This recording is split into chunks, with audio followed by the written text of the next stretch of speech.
I decided to make a little video about how to finish naturals to get the best quality you can possibly get.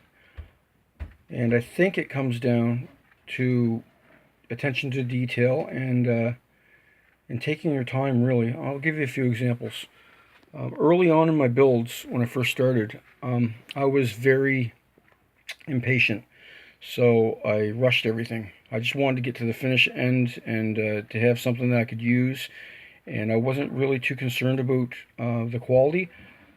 But as I continued to build, the more I appreciated the finished product and how it looked. So here's one of my very first builds right here. Actually, I'm going to come back to that because it's actually an interesting story. Here's an example of one of my early builds. This is deadwood from a tree that had fallen, and it's got some burl going on, and it's a nice finish. I think I finished this one to 400 grit, and the thing is that I applied the boiled linseed oil, which, by the way, is one of my favorite finishes to use. That or true oil, gunstock oil. But this one was boiled linseed oil, and I applied the coats quite heavily. And it didn't turn out too bad. It's actually a really nice finish. More of a satin finish. So it's because I applied fast coats, didn't allow 24 hours drying time between each. I think I only waited a few hours and then put more on top of it. And I had no idea really how to use it at the time. And I know people that actually just throw these in a bucket full of it and just soak it for 24 hours. But I was told that can make the wood rot. So here's another one that I did the same way. And again, it's not a bad finish. It's got that satin look to it. And it's comfy. Feels really good in the hand. Then I'll show you this one again.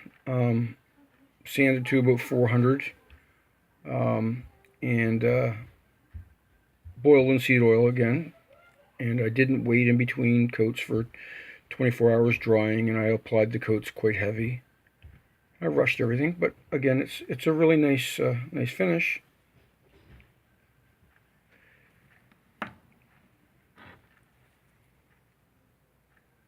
Same thing with this one.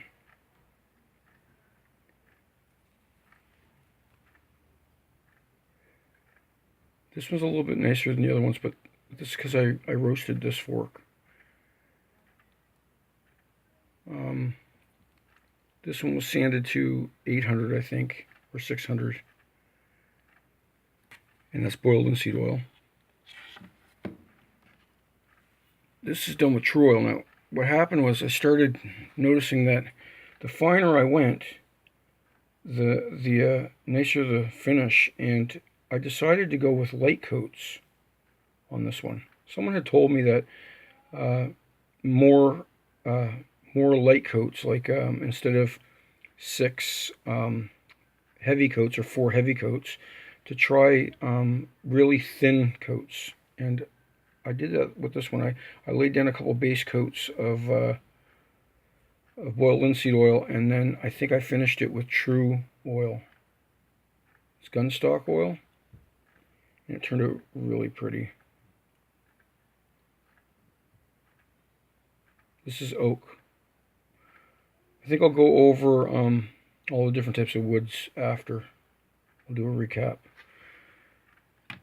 Now, this is what you get when you go to 1,000 grit. And I think I showed this one before.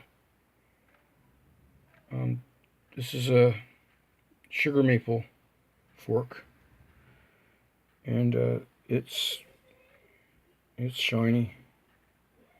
You can't get much better than that, really. The thing I wanted to show you, okay, this is sugar maple. This is oak. This is also oak, but I roasted it in the oven, and deadwood oak tends to darken just naturally. But if you just see a fresh piece of oak, it's not really that dark. And I like the looks of this. I like the look of the dark green. So roasting it gives it the illusion that it had aged sitting in the woods, like a dead fall. So it has a really nice effect. This one's apple tree, and I was told that they have a really good grain pattern once you cut down deeper. I haven't done that yet, but this is basically just the bark stripped and sanded. I didn't really do a lot of shaping. And this one I think is either beechwood or poplar. Now, I said I was going to wait for this one because the interesting thing about this fork, there's no stain on it at all. Just boiled linseed oil and some beeswax at the end. The interesting part of it is that this fork and this fork are from the exact same tree. Isn't that incredible? The difference is this is roasted in the oven.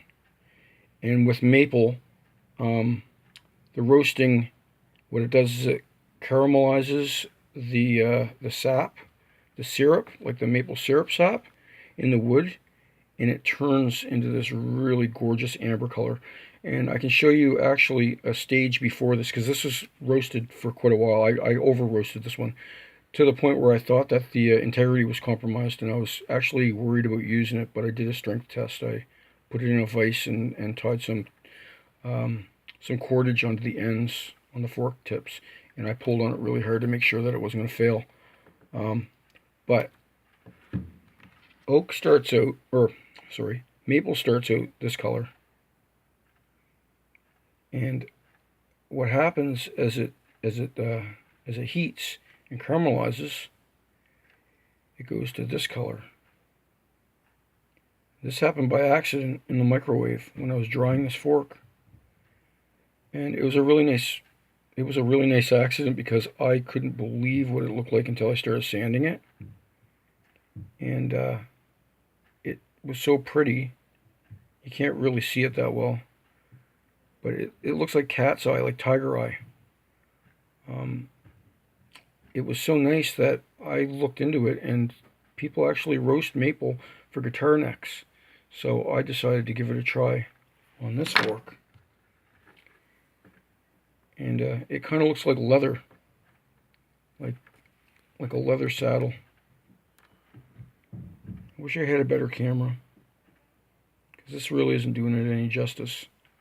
But it turned out really nice, and I thought it was important to show people how you can actually change the look of a wood, all the characteristics of a wood, just from baking it in the oven.